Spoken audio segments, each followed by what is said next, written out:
أعوذ بالله من الشيطان الرجيم بسم الله الرحمن الرحيم السلام عليكم ورحمة الله وبركاته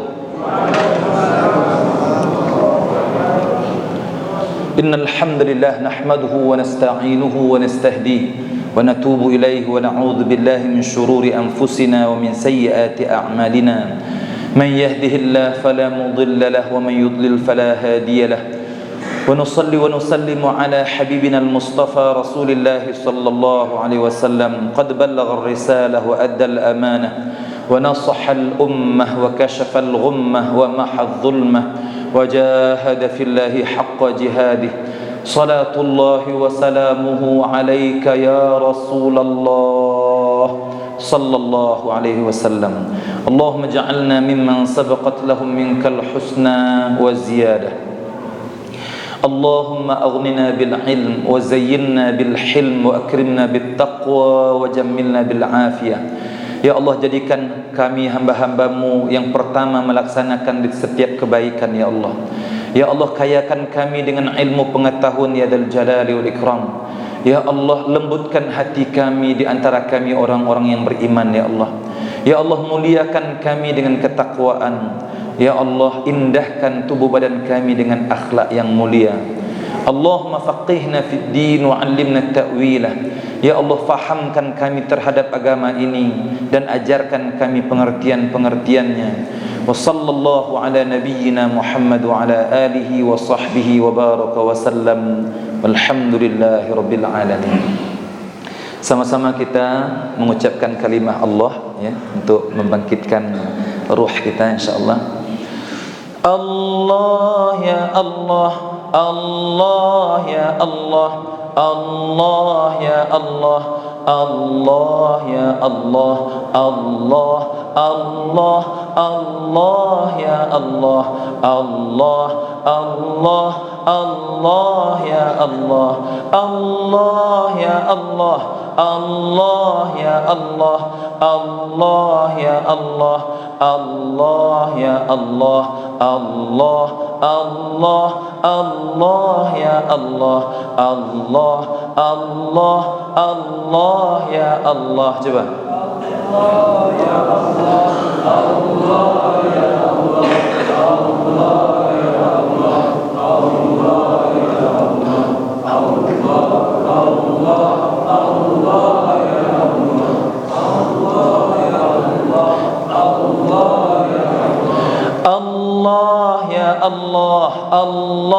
ya Allah, Allah ya Allah, Allah, Allah, Allah ya Allah, Allah ya Allah, Allah ya Allah, Allah ya Allah, Allah ya Allah, Allah ya Allah, Allah ya Allah, Allah, Allah, Allah ya Allah, Allah, Allah, Allah ya Allah, Allah ya Allah, Allah ya Allah, Allah ya Allah, Allah ya Allah, Allah, Allah, Allah ya Allah. Innamal mu'minuna alladhina idza dzukirallah wajilat qulubuhum. Sungguhnya orang-orang yang beriman itu apabila disebut nama Allah bergetar hatinya, tersentuh hatinya. Ada seorang hamba Allah itu di tempat saya tinggal di komplek keuangan itu, dia setiap menyebut nama Allah itu menetes air matanya. Oh, itu dahsyat orang. Dia menyebut nama Allah saja dia menetes air matanya. Yang dia bayangkan, kenapa? Saya tanya, kenapa sampai ke tahap itu? Yang dia bayangkan, Ustaz, Masya Allah Ustaz, bangunnya saya, ditiupkan kembali ruh saya, atau dikembalikannya ruh saya, kemudian di setiap saya melangkah, semuanya dalam pengawasan Allah. Saya sangat-sangat berterima kasih ya Allah, dia terasa nikmatnya itu ya Allah, subhanallah ya. Makanya kalau bisa kita ya, Rasulullah SAW itu dia mengingat Allah fi kulli nafasin wa lamhatin. Di setiap nafasannya dia bernafas tu dia ingat Allah, dan di setiap kedipan matanya dia mengingat Allah Subhanahu wa taala. Ya. Bahkan Allah Subhanahu wa taala mengatakan يا أيها الذين آمنوا اذكروا الله يا أيها الذين آمنوا اذكروا الله ذكرا كثيرا وسبحوه بكرة وأصيلا هو الذي يصلي عليكم وملائكته ليخرجكم من الظلمات إلى النور وكان بالمؤمنين رحيما تحيتهم يوم يلقونه سلام وأعد لهم أجرا كريما. Hai orang yang beriman, sebutlah Allah sebanyak-banyaknya, panggillah Allah sebanyak-banyaknya, dan sucikan Tuhanmu di waktu pagi dan petang, pagi dan sore. Sebab dengan kamu melakukan itu, Dia akan bersalawat kepadamu, dan malaikat-malaikatnya juga bersalawat kepadamu, dan bahkan kamu dikeluarkan dari kemiskinan menjadi kaya, dari kebodohan menjadi berilmu. Ya. Kemudian wa kana bil mu'minina rahima. Allah itu telah menetapkan pada zatnya wa kana bil mu'minina rahima. Dia teramat sayang kepada orang-orang yang beriman. Dan nanti Allah selamatkan orang-orang yang beriman itu nanti daripada api neraka, sehingga tahiyyatuhum yauma yalqawnahu salam. Ketika mereka berada di surga, ya Allah, selamat kami ya Allah. Dan kemudian Allah pun menyatakan kepada mereka, salamun qawlan min rabbir rahim. Oh, subhanallah. Makanya mudah-mudahan kita senantiasa kokoh dengan keimanan kita. Kemudian kita teruskan sedikit ya dengan salawat rindu. Salawat rindu. Rasakan Ustaz, kalau Ustaz sendiri nyetir banyak masalah, Ustaz menangis dengan salawat rindu ini. Ya. Menangis dengan salawat rindu ini, rindukan Rasulullah. Ya Rasulullah, banyak masalah-masalah saya ya Rasulullah, tapi engkaulah pengobat rindu. Sebab sunnah-sunnah Nabi itu akan mengobati rindu, mengobati permasalahan kita kalau kita rindukan kepada Rasulullah SAW. Pernah satu hari Ustaz diantarin sama murid Ustaz di Malaysia itu ke airport, ke bandara. Dia bercerai dengan istrinya, dan dia tidak ketemu dengan anaknya dalam jangka 6 bulanan lebih. Anaknya masih kecil-kecil. Dia menangis. Ketika dia cerita masalah, dia nangis. Rindu saya dengan anak saya Ustaz.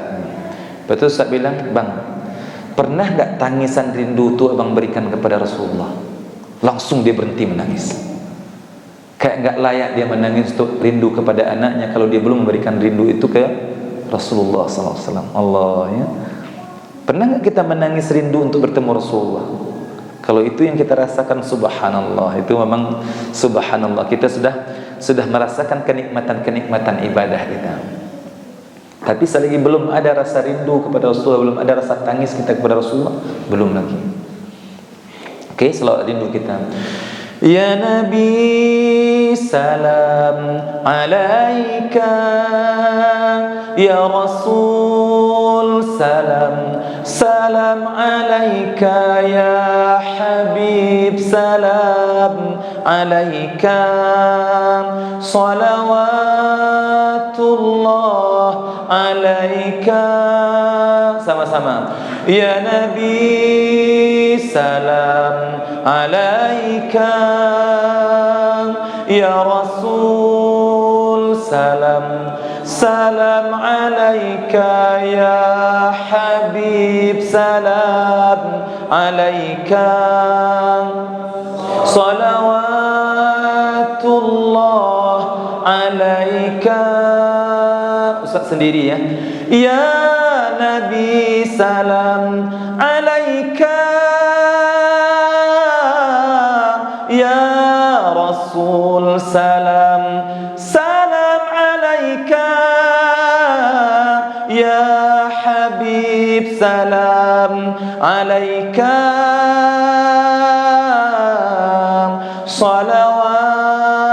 salawatullah alaika.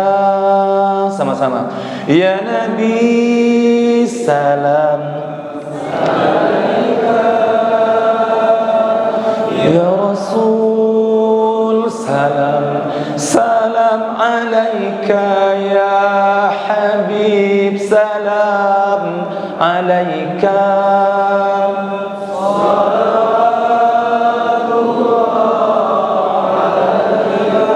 Sekali lagi, ya Nabi, salam alaika. Ya Rasul, salam. Salam alaika ya Habib, salam alaika. Salawatullah alaika. Allahumma salli wa sallim wa barik alaihi wa ala alihi. Mudah-mudahan Allah sampaikan salawat kita ke atas baginda Rasulullah sallallahu alaihi wasallam. InsyaAllah kita teruskan kajian kita pada hari ini tentang tanda-tanda besar kiamat, yang mana Rasulullah sallallahu alaihi wasallam mengingatkan kepada kita bahwa umat baginda sallallahu alaihi wasallam dengan Rasulullah itu seperti ini dengan kiamat. Umat Rasulullah dengan kiamat itu seperti ini, kahataini, kata Nabi dalam sebuah riwayat, umatku dengan kiamat itu sudah seperti ini, teramat dekat. Sehingga sebahagian ulama mengatakan, ulama tafsir mengatakan, satu ini 1000, jadi 2000. Kalau sudah dekat tu lebih kurang 1500. Jadi kalau kita lihat umat Rasulullah tu sallallahu alaihi wasallam umurnya 1500 tahun menurut Ibnu Hajar Al-Hambali, 1500 tahun. Kita sekarang berada 1443. Sebagian menurut Ibnu Hajar Al-Hambali, umur umat Nabi itu paling kurang 70 tahun lagi. Menurut Imam As-Suyuti lebih kurang dalam 50 tahun lagi. Coba kalau seandainya ini dikurang jadi berapa?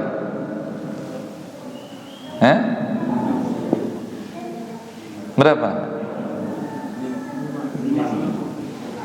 Maknanya kehidupan kita tinggal 57 tahun lagi. Kalau seandainya kita tidak mempersiapkan diri kita untuk menghadapi kiamat, wah rugi banget kita.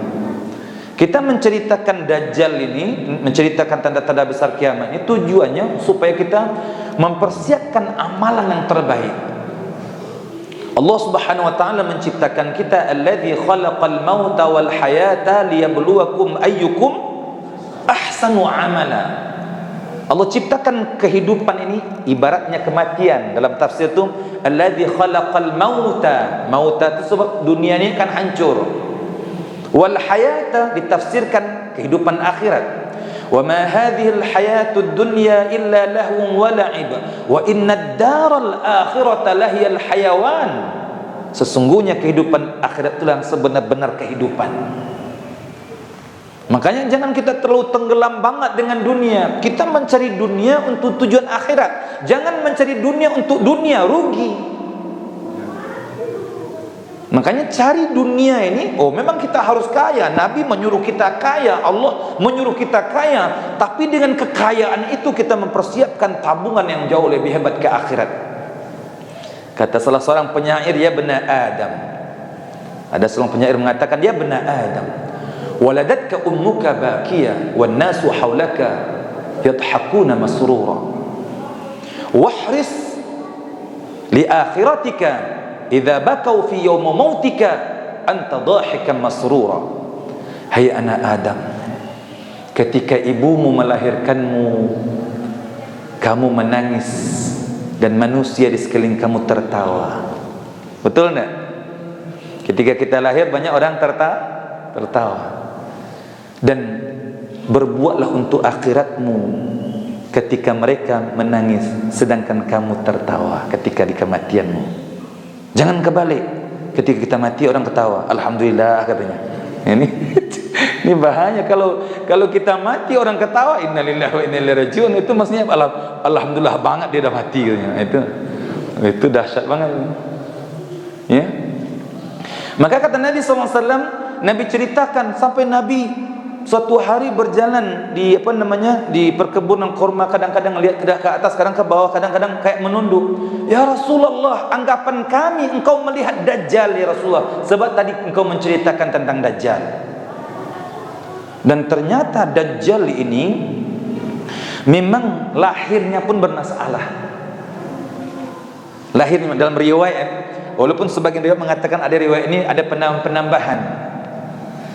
Sebab cerita yang betul-betul cerita tentang Dajjal, riwayat lahirnya tidak diceritakan oleh Rasulullah SAW. Rasulullah menceritakan tentang tanda-tandanya, sifatnya. Tapi orang kita ini kan suka kapan lahirnya, di mana Ustaz? Nah itu, yang itu yang paling utama banget tuh ditanyain.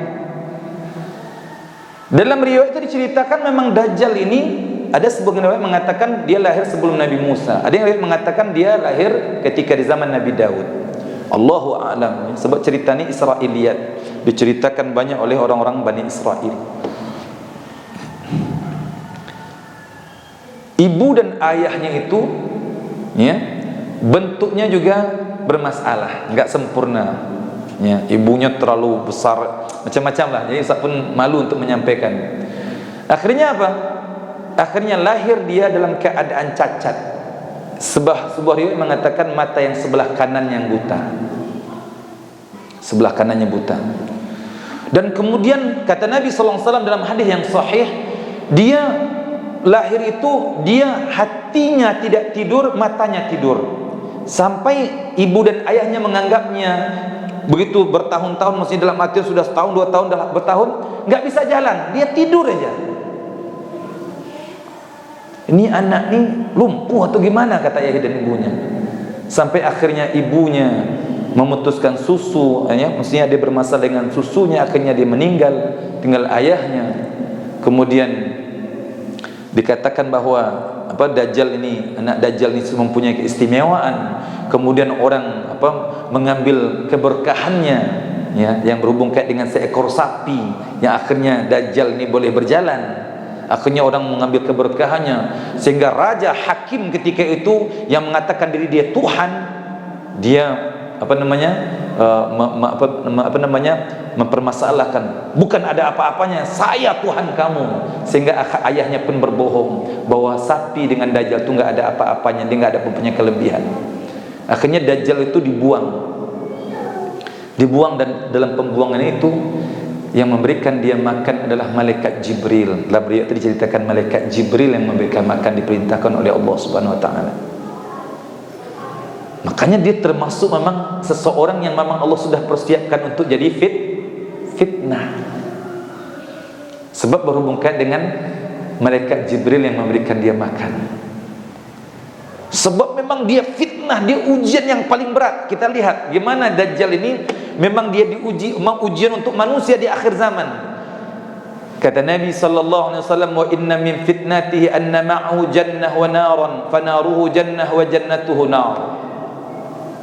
Dan di antara fitnah Dajjal itu, bersamanya seolah-olah dia memiliki sorga dan neraka. Dia seolah memiliki sorga dan neraka, maka nerakanya adalah sorga dan sorganya adalah nerakanya. Kalau dia menerangkan tentang sorga, tentang dia menampakkan sorga, itu sebenarnya neraka, kata Nabi. Kalau dia menerangkan tentang neraka, sebenarnya itu adalah sorga, kata Nabi SAW. Faman ibtala binarihi falyastaghith billah wal yaqra bi fawatihal kahfi.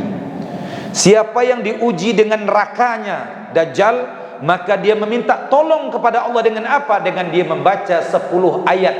Yang pertama surah Al-Kahfi. Makanya sekarang ni 10 ayat surah Al-Kahfi, ya. 10 ayat surah Al-Kahfi ni, ya. Fawatih Al-Kahfi.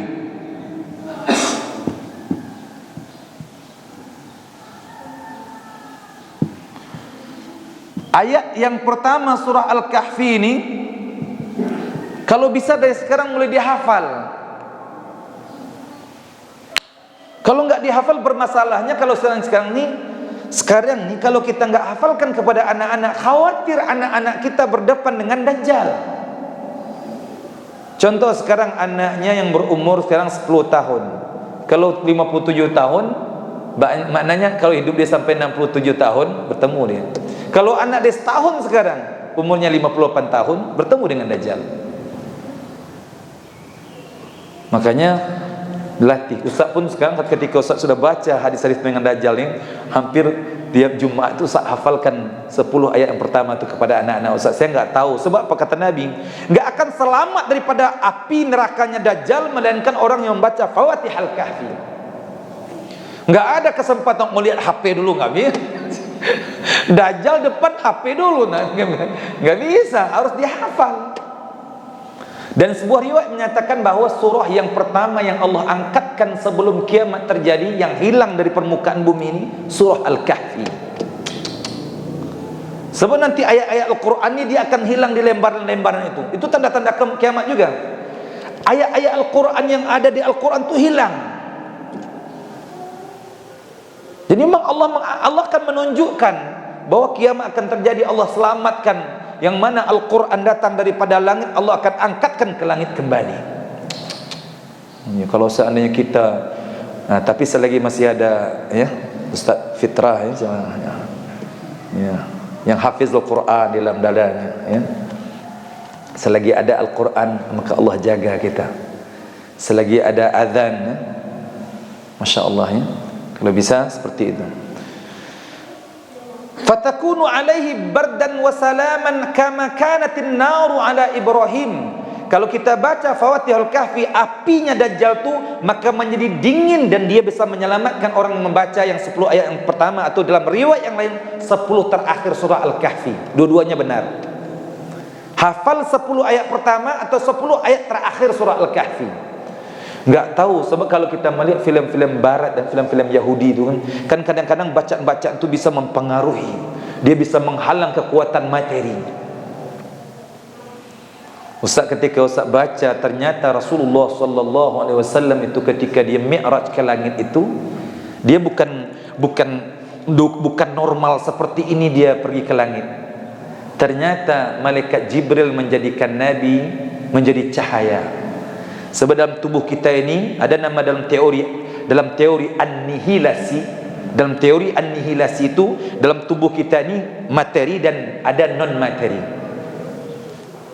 Ketika digabungkan materi dengan non materi, maka dia membentuk sinar gamma.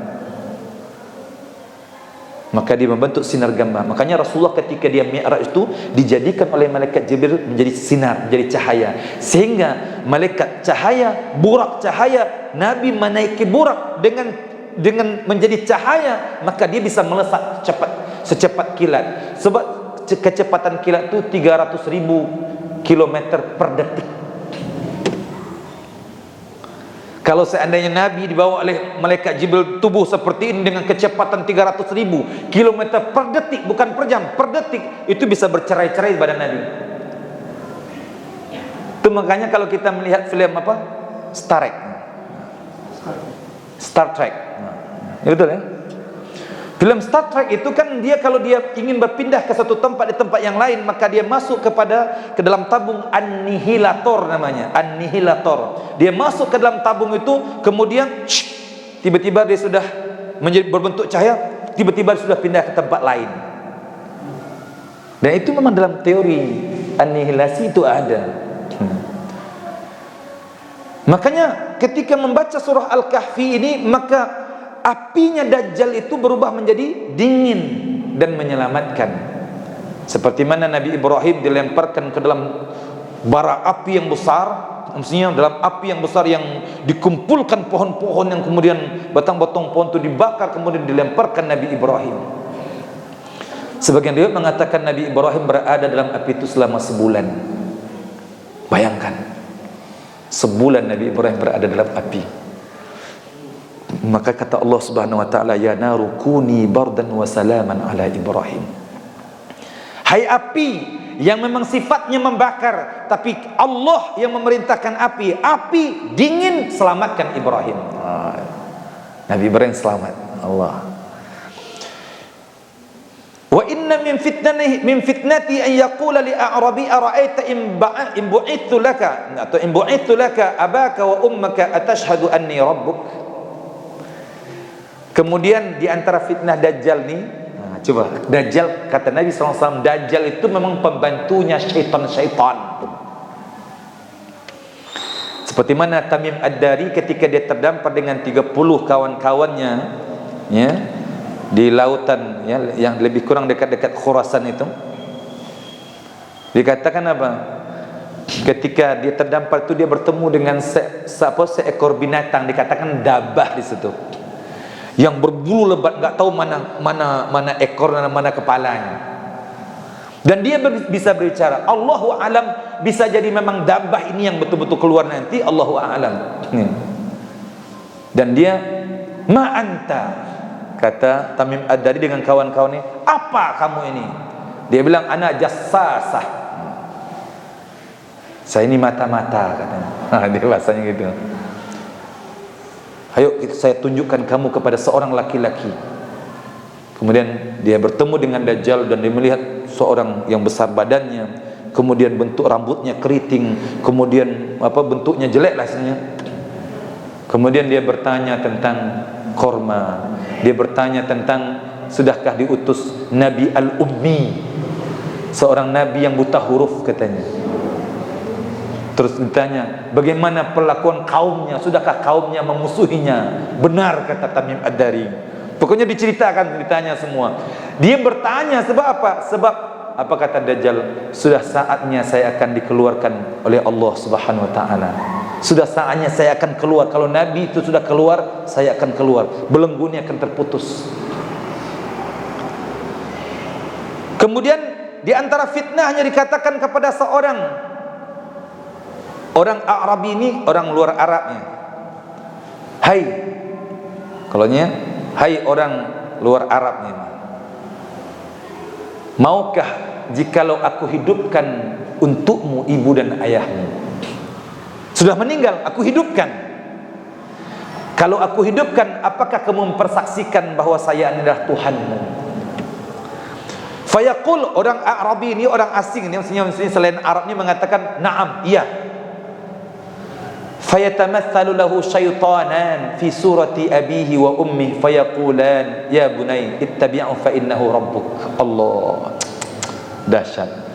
Maka membentuklah 2 ekor syaitan menyerupai ibu dan ayahnya. Dan kemudian kata ibunya atau ayahnya, syaitan yang merupai ibu dan ayah, hai anakku, ikutlah, dia adalah Tuhanmu. Dahsyat, dahsyat.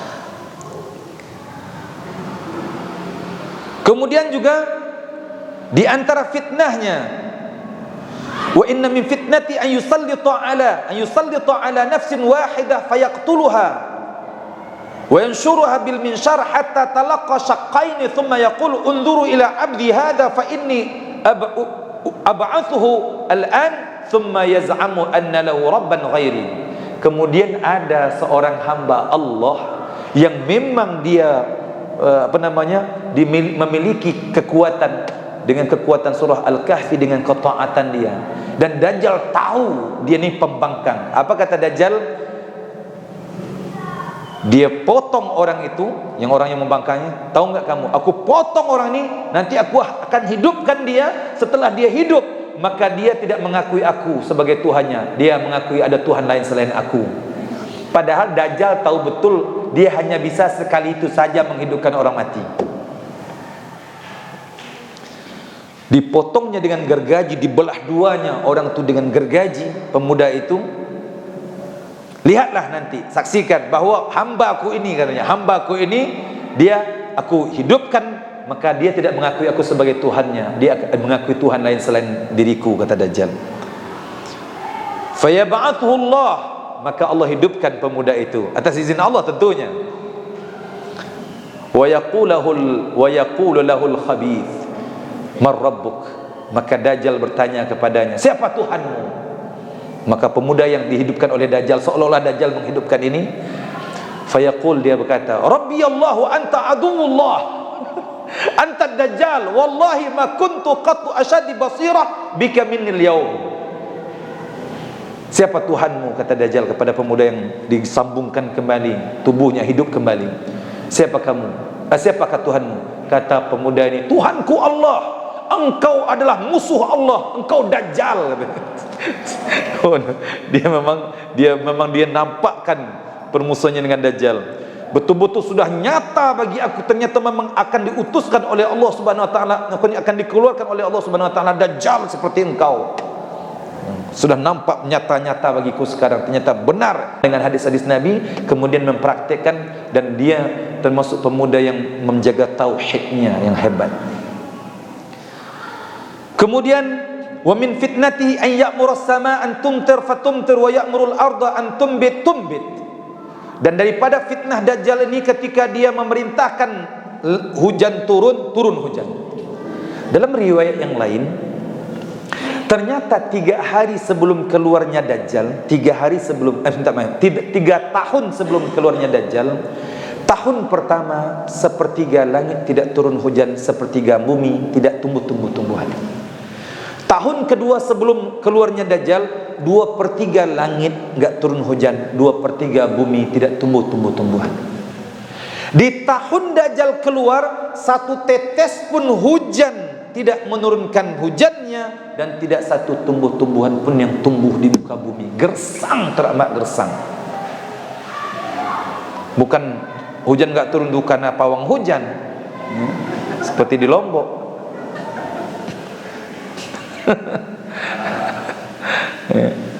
Memang Allah takdirkan, sehingga ketika tidak turun hujan itu apa kata para sahabat Nabi sallallahu alaihi wasallam, ya Rasulullah, kalau enggak tumbuh-tumbuhan gimana orang makan, gimana orang beriman ketika itu ya Rasulullah, ketika itu. Maka kata Nabi sallallahu alaihi wasallam, ketika itulah orang beriman mengucapkan subhanallah walhamdulillah wa la ilaha illallah wallahu akbar, seolah-olah dia telah menelan satu suapan makanan. Dahsyatnya keadaan ketika itu. Kita sekarang ni masih boleh hebat lagi, masih berdiri sebab ada tumbuh-tumbuhan. Kalau enggak ada padi, enggak ada gandum, gimana kita mau makan nasi? Kita masih sombong sekarang sebab hujan masih turun. Kalau enggak hujan enggak turun, enggak tumbuh-tumbuhan, keok kita semua. Kita bisa bekerja sekarang sebab masih hujan turun. Makanya ketika Dajjal itu 1 tetes hujan pun enggak turun, ketika hari dia keluar itu 1 tetes hujan pun enggak turun. Di tahun dia keluar itu 1 tumbuh-tumbuhan pun, rumput pun enggak tumbuh. Oh, dahsyat, ujian yang teramat dahsyat. Makanya kata Nabi, fitnah Dajjal ini dahsyat. Dan bahkan satu riwayat yang lain menceritakan ketika Dajjal keluar, malamnya besoknya Dajjal keluar, malamnya itu seorang yang beriman dia salat malam. Sudah puas malam itu dia salat malam, dia tidur. Puas dia tidur, belum siang lagi, dia salat malam lagi. Puas lama dia salat malam, belum siang juga, tidur dia. Udah puas tidur lama dia tidur, belum siang lagi. Dia salat malam lagi, udah lama salat malam, belum siang lagi, tidur lagi, sampai 3 kali barulah siang hari. Malam yang teramat panjang ketika malam itu, ketika Dajjal keluar. Dan kata Nabi sallallahu alaihi wasallam, ketika ditanya oleh sahabat, ya Rasulullah, berapa lama Dajjal menguasai bumi? Kata Nabi 40 hari, lebih kurang 40 hari aja. Menyapu seluruh bumi ini dikuasainya, sebab dia berjalan, kata Nabi sallallahu alaihi wasallam, cepatnya berjalannya Dajjal itu seperti awan yang dibawa angin. Kan cepat kalau awan dibawa angin kan? Seperti itu Dajjal menyapu bumi. Makanya dinamakan Al-Masih Dajjal, masahal ard. Dia menguasai bumi ini dalam 40 hari. Kata Nabi, yaumuhu kasanah, wa yaumuhu kasyahr, wa yaumuhu kajum'ah, wa yaumuhu ka ayyamikum hadha. Satu harinya yang pertama, yang awal-awal dia keluar itu, satu harinya itu lamanya seolah-olah setahun, kata Nabi. Kemudian satu harinya itu seperti sebulan. Kemudian satu hari itu seperti seminggu. Kemudian seperti hari-hari kamu biasa. Kata para sahabat, ya Rasulullah, kalau seandainya satu hari itu ibarat setahun ya Rasulullah, gimana orang Islam melaksanakan salat, menentukan waktu salatnya gimana? Kata Nabi sallallahu alaihi wasallam, setiap kamu mengagak-agak saja. Coba bayangkan satu hari kayak setahun. Innalillahi wa inna ilaihi rajiun. Dia perintahkan langit, hujan, turun hujan, turun hujan. Siapa yang nggak mengikut Dajjal? Kalau dia sekarang aja, wah ini pawang memang dia suruh hujan turun, turun hujan. Dia perintahkan tumbuh-tumbuhan. Siapa yang nggak akan beriman dengan Dajjal? Kata Nabi SAW, orang yang mengakui imannya kuat pun, kalau dia bertemu dengan Dajjal, dia pun ikut Dajjal. Oh dahsyat betul Dajjal ini. Dan wa inna min fitnatihi ay yamurra bil hayy fayukadzibunahu fala tabqa lahum sa'imah illa halakat.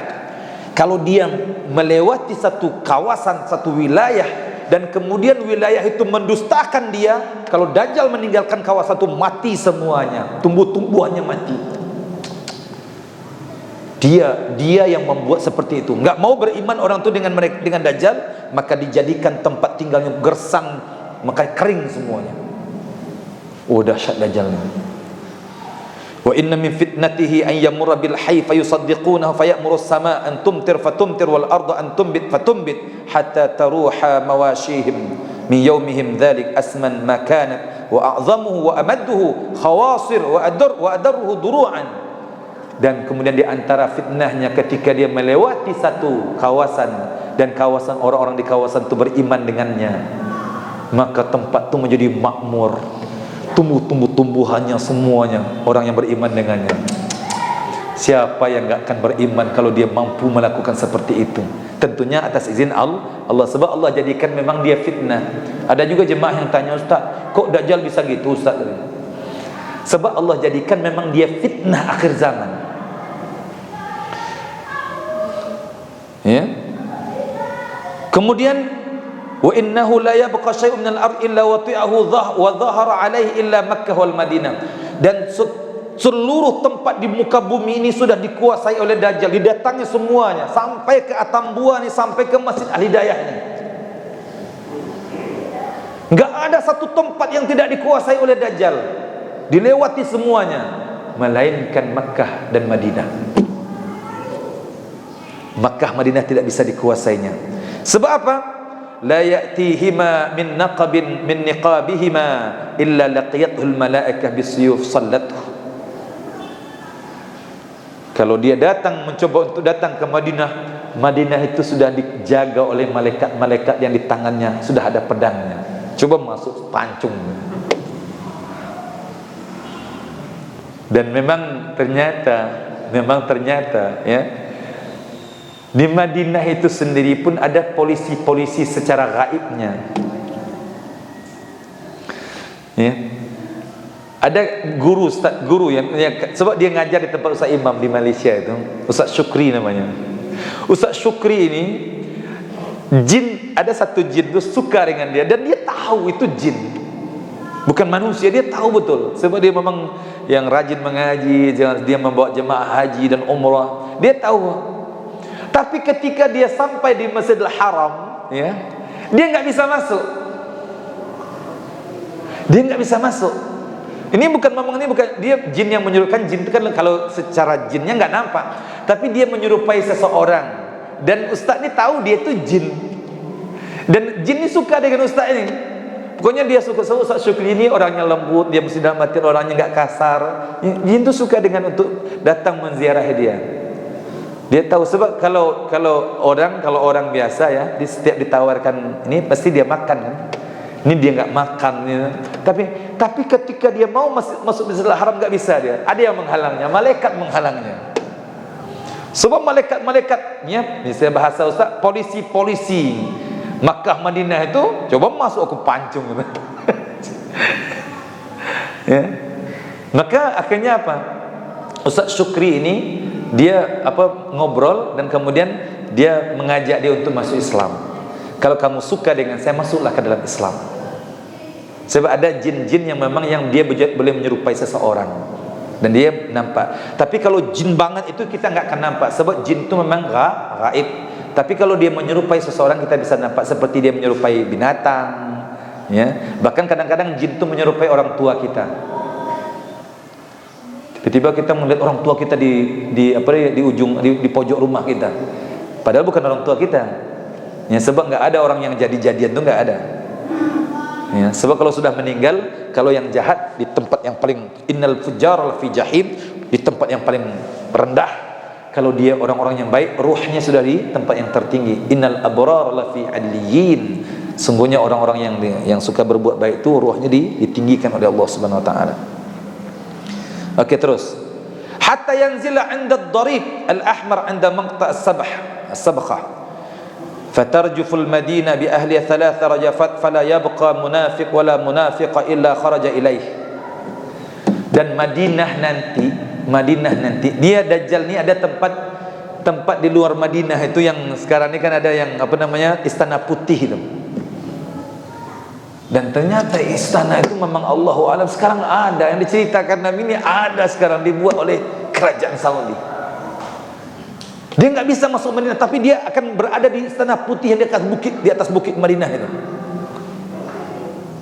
Kemudian tahu nggak apa yang terjadi? Allah goncangkan Madinah itu 3 kali goncangan, sehingga orang-orang munafik dan munafiqah ketakutan, dia meninggalkan Madinah. Madinah nggak aman katanya, Makkah nggak aman. Dia keluar, dan dia keluar menuju Dajjal. Innalillah. Sehingga yang ada di Madinah itu orang-orang yang bersih saja. Jadi kalau bapak-bapak, ibu-ibu punya duit banyak, ya, ingin selamat tinggal Makkah Madinah. Ingin selamat daripada Dajjal, beli hotel di Makkah Madinah, tinggal. Bu, kalau ingin selamat daripada Dajjal, bu, beli hotel, ya, 1 kamar di sana. Sebab orang-orang Aceh, sebagian orang Aceh ada yang membeli hotel di Makkah itu. Dia membeli itu bukan membeli hotel, tapi membeli, ya, kayak sebab kalau dia di Makkah Madinah itu kan sudah menjadi wakaf, tanah wakaf kaum muslimin, sehingga nggak boleh dijual-belikan. Cuman dibeli dari segi mudah tempat dia tinggalnya beberapa tahun, perjanjian seperti itu, seperti Batam lah, ya, ya, daerah otorita kan, yang nggak bisa dibeli tanahnya, hanya dia beli hanya kayak sewa gitu aja, ya. Dan nanti kalau dah dengar cerita hadis Ustaz ini, jadi kalau kepun gempa nggak usah keluar. Nggak usah keluar. Sebab apa? Allah menguji saja. Sebab Allah ingin mengeluarkan daripada tanah haramain itu, tanah haram Makkah Madinah itu, orang-orang munafik dan munafiqah supaya dia keluar. Ternyata orang munafik dan munafiqah ini memang dia mencari Dajjal, dia menuju Dajjal. Allahu Akbar. Oke, sedikit lagi. Kemudian, ya Rasulullah, fa'inal Arab yawma idzin. Ummu Syuraik bertanya kepada binti Abil Akar, ya Rasulullah, di mana orang-orang Arab ketika itu? Ketika Dajjal itu mana orang-orang Arab? Ya, Ummu Syuraik ini seolah-olah bertanya, kan kekuatan keimannya orang-orang Arab kuat dia. Mana orang-orang Arab ketika itu?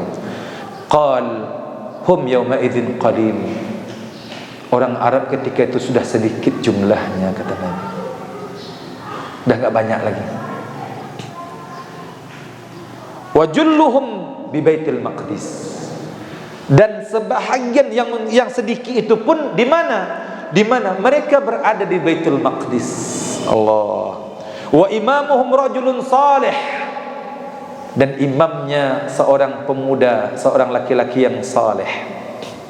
فبينما إمامهم قد تقدم ويصلي بهم الصبح إذ نزل عليهم عيسى ابن مريم الصبح فرجع ذلك الإمام ينقص يمشي القهقري ليتقدم عيسى فيضع عيسى يده بين كتفيه ثم يقول له تقدم فصلي فإنها لك أقيمت فيصلي بهم إمامهم.